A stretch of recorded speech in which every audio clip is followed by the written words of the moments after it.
Hey everybody, it's Thursday, March 26, 2009. Thanks for stopping by.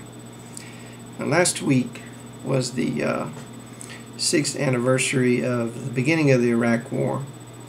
It was the 6th anniversary of the death of Rachel Corrie, who was an American and was murdered, brutally crushed by an Israeli Caterpillar bulldozer because she was standing in front of a Palestinian home that was about to be demolished.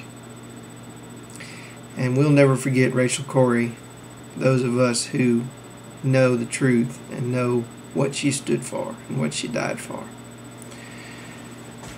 Last week also, or maybe it was this week, my time is running together here.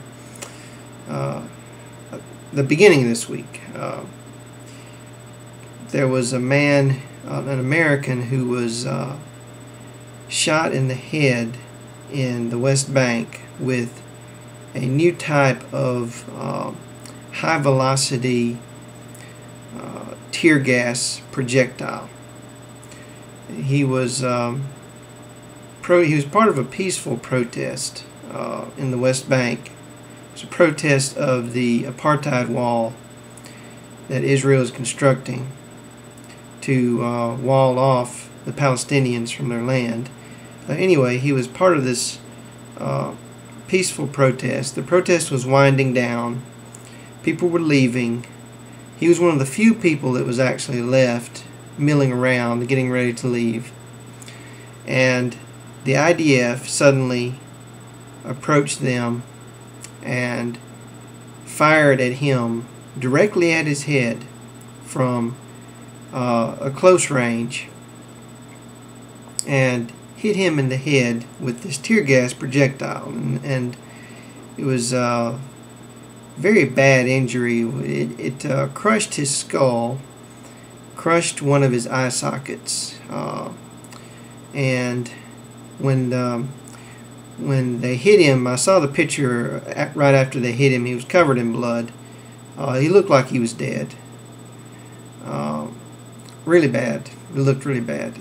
And when they hit him, they tried to immediately give him medical attention. Several Palestinians ran over and started attending to him, and they were, of course, attacked by the IDF, who lobbed more tear gas projectiles at them. By the way, this man, he looked Palestinian, so they speculate that maybe they thought he was a Palestinian, but he wasn't. He was an American citizen. So, anyway, they try to get him into the ambulance, and they get him into the ambulance, they get him to the checkpoint, and they're held up at the checkpoint. They won't let him cross the checkpoint, even though he's obviously dying from a head injury, and time is of the essence when you have a head injury. So they had to transfer him from a Palestinian ambulance to an Israeli ambulance because they won't let Palestinian ambulances cross the border. So they had to sit there and wait for an Israeli ambulance to come to pick him up. And when the Israeli ambulance got there, an IDF soldier stood in the door of that ambulance with his gun and smirked at those people who were watching this American man die. And he stood there for quite a while, several minutes, smirking, watching this man die, until finally one of the protesters had had enough and grabbed the IDF soldier and threw him out of the way. And then they put, it's hard to believe somebody just grabbed the soldier and threw him out of the way. And so then they put this American into the ambulance and took him to the hospital, and he's, as far as I know, still in a medically induced coma. They had to remove portions of his frontal lobe because of all the shattered pieces of his skull that were all through it. from this, this incredibly harsh injury. So hopefully he will make it. I think his name is Tristan Anderson. Can't quite remember, but hopefully he'll make it. No one knows at this point. Still in critical condition. Also, I want to mention that I have created an iPhone application called World Headlines, and it's on the App Store. It's not available yet. It should be available in about a week.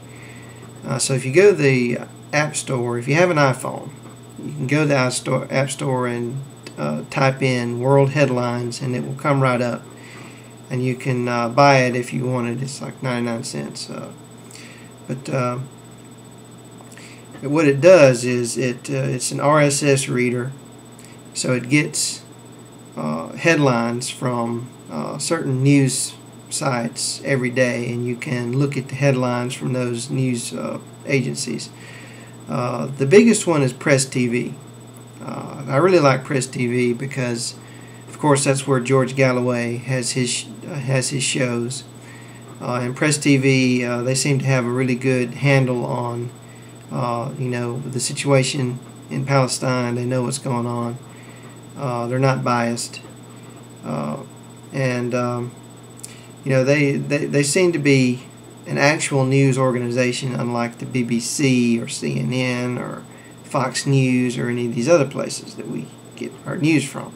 So they have several sections. They have a section on Europe, the Middle East, Iran, Africa, the Americas, the U.S., Asia, Pacific. And other things like science, technology, health, sports.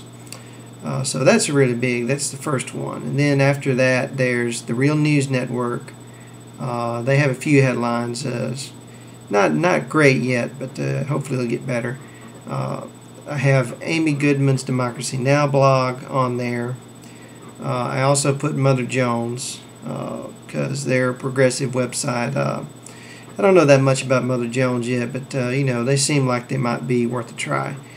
And I'm going to put other news sources on there as well, not the Associated Press, because they're a little bit too mainstream, I think. But I'm going to look for other good independent, non-corporate news sources and put them on there, so that you can get good actual news instead of propaganda or hate mongering or lies and distortion or public relations for the multinational corporations, that sort of thing.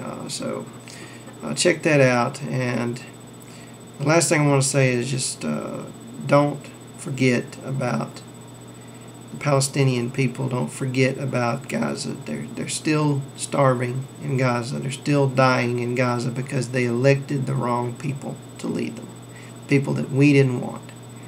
And that's what's going on. So those people, they need help. They need you to speak up on their behalf, that they are human beings, that if Israel can defend themselves, so can they. Everyone has the same rights. Everyone has the same level of humanity. No one deserves to be hated because of the way they were born. Not even Muslims, believe it or not. Even Muslims, even Arabs are not, it's not okay even to hate them because of their race. They're the last accepted form of racism. So remember that. They're human beings. They're just like you. They deserve their rights. They deserve their freedom. They deserve respect. They don't deserve to be hated for no reason. Thanks for watching.